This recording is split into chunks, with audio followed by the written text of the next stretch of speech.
the chemistry teacher who tried to outrun a gas leak. When people talk about teachers lacking common sense, they usually mean someone who can't figure out a projector. But my high school chemistry teacher, Mr. Henderson, he was on a whole different level of oblivious.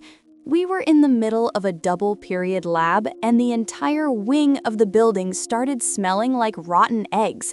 I'm talking overpowering.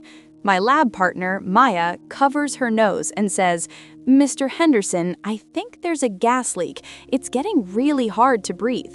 Henderson doesn't even look up from his grating. He just waves a hand and says, "It's just the sulfur from the seniors' experiment next door, Maya. Focus on your titration. Precision is the soul of science." 5 minutes later, the fire alarm starts screaming. The strobe lights are flashing, and you can hear the "evacuate immediately" recording playing in the hallway. Every other class is filing out, but Henderson, he walks over to the door, shuts it, and stands in front of it like a guard. "Nobody moves," he says, with this creepy, calm smile. "This is clearly a prank by the track team. I've seen this a dozen times. If you leave now, you get a 0 for the week. A 0. The smell was so thick now, you could almost see it. My eyes were watering, and the kid in the back, Leo, started coughing uncontrollably. "Sir, the vents are literally hissing. We need to get out." Henderson just adjusted his glasses. "The only thing hissing, Leo, is your lack of discipline. Now back to your beakers."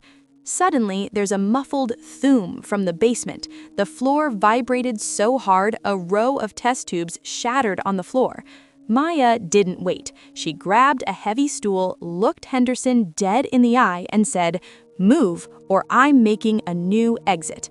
Henderson started yelling about insubordination and permanent records, but we pushed past him. We hit the parking lot just as the fire department arrived in full hazmat gear. Turns out, a main line had ruptured right under our floor. The fire chief told us later that if one person had struck a match or even switched on a lamp, the entire wing would have been leveled. Henderson, he was found sitting in his car 10 minutes later, complaining to the principal that we hadn't finished our cleanup checklists. He didn't get fired, but he was strongly encouraged to take an early retirement. I guess precision isn't the soul of science after all. Survival is.